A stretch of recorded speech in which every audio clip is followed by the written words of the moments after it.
guys, what's up? Welcome back to the channel. Thanks for joining me again. So one of the #1 things I get asked about all the time is what's going on with my NASCAR Truck Series R3W8 headed motor.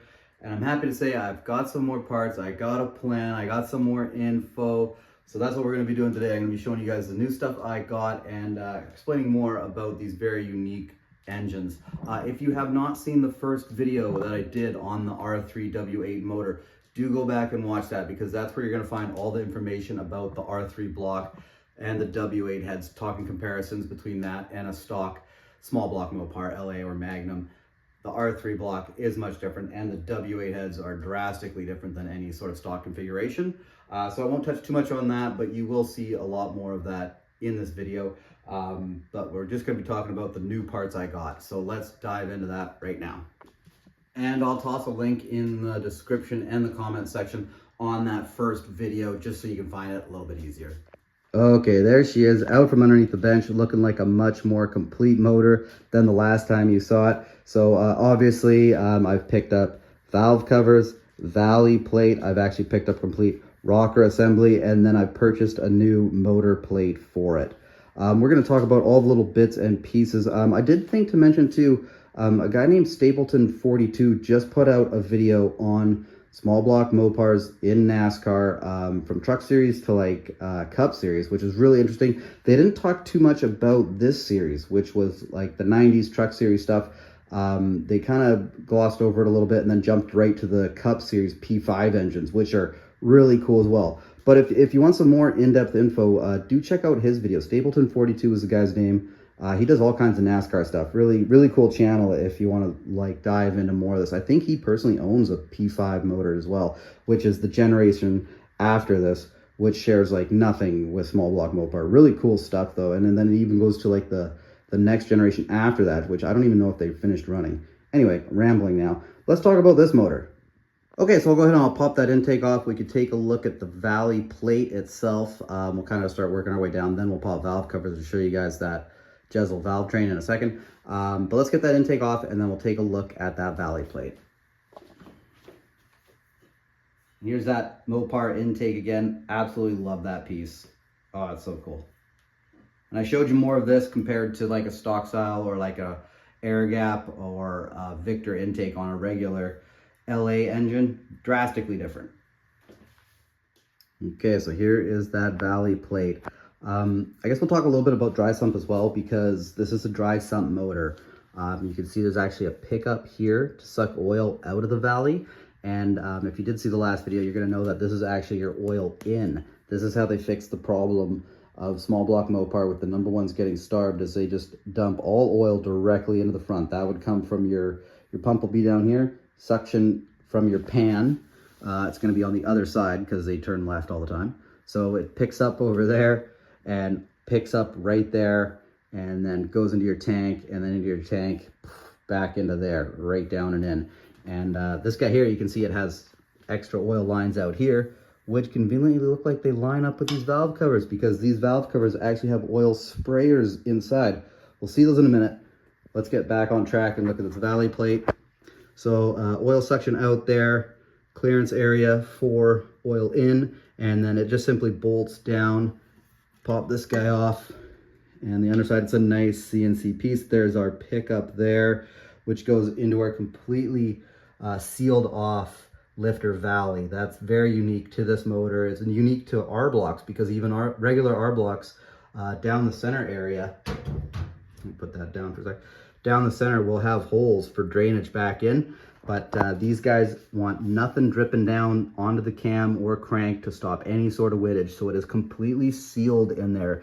And it's even been like polished on the inside. So it's nice and smooth. So oil doesn't stick anywhere, and it slides around real well. Pretty cool, pretty unique. And this part came directly off this motor. Everything I have from this motor is from this motor. Does that make sense? Yeah, that makes sense. Pretty cool. Okay, let's take a look at the valve covers now. We'll pop them off. Oh, the glory. That is the Jesel Valvetrain. Okay, so before we get into the rocker assemblies, we get to look at the valve covers real quick, because again, unique valve covers for W8 heads. Stock valve covers do not fit. The W8 heads are like an inch wider than like a stock head. You can't even use a W2 or 5. It has to be for the 8. W9 might work as well. I'm not 100% sure. The W9 is like a lighter version of the W8, but regardless, you got to get W8 valve covers for those heads. So got these with the package deal. These are from that motor. Again, everything I got came from that motor. And you see they are outfitted with oil sprayers. We saw those lines from our oil in. They hook up right to these guys. So what these lack in like aesthetics and niceness, they make up for with horsepower options. So check this out. So oil goes in here through this guy, and then you can see all these little holes, and those are gonna spray your valve springs down and keep your valve springs cool at high RPMs. Really cool stuff. Like in the later builds, that Stapleton guy shows they actually end up putting sprayers on the bottoms of the pistons to keep everything cool at temperature, because that's what those guys were doing the whole time, is fighting temperature. So this was the first iteration of that, where they put sprayers into the valve cover. Pretty cool. And you know, these are a nice fabricated valve cover. They might clean up okay. I'll probably powder coat them or something. But you know, it'd be nice if they were like shiny. I don't know quite what this is. It could just be to let, I don't know what that could be for. It could be to get oil in there. It's not for like a vacuum pump, because the dry sump engine creates vacuum itself. So they don't run like a vacuum pump or anything. Might just be an oil in if they don't want to start that thing completely dry on the inside, perhaps. Let me know what you think. But those valve covers will work. Like I said, you have to run a W8 valve cover, so I got a set. And they got the sprayers in them, so they'll definitely stay. Probably gonna powder coat them though. And there is that Jesel W8 rocker assembly. Really cool stuff. Unique to the W8 head again, and offset rocker. That's the whole thing with the W series, is offset rocker. Get that push rod straight, running straight, so you can run high RPM. Really cool stuff. So different again than stock, a stock small block LA. It's one continuous shaft. These are actually 2 rockers, intake exhaust on an individual shaft, with a whole mounting system that is unique to this head, to this motor. And these are the rockers that came off of this motor. So offset rocker to keep that push rod angle super straight, to go with the offset keyway lifter, and then the 48-degree cam is offset as well, so that push rod is as straight as it can be. This is really cool. I actually got push rods. I got the push rods out of the motor too. So 3/8 push rods. Here is the other side of that Jesel assembly, so you can see here. Pretty cool. These guys all sit in these little saddles. They've numbered everything. They write all over. I love this kind of race car stuff where they're writing like valve spring pressures and stuff, and they've numbered which is which, so then they pull it apart 6 times during a race, they know where it all goes back. But I got the whole thing. So you know, these little guys sit here, little shim action.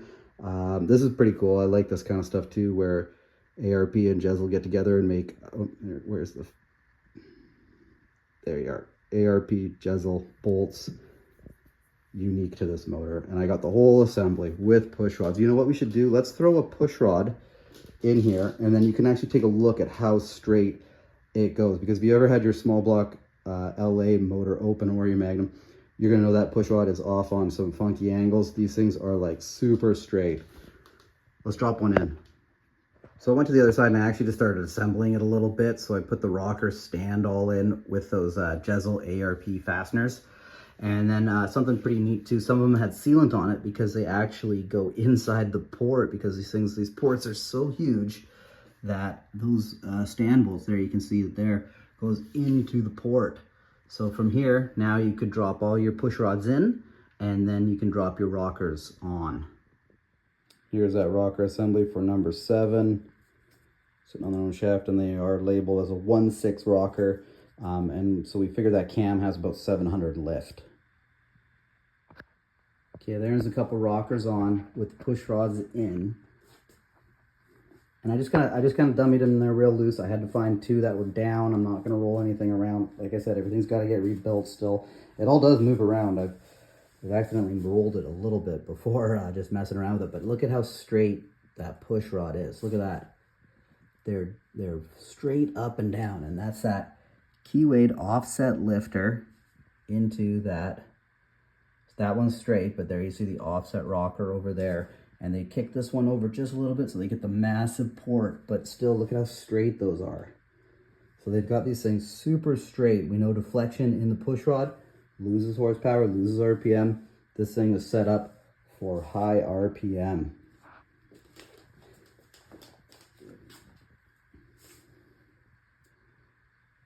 Quite the unit.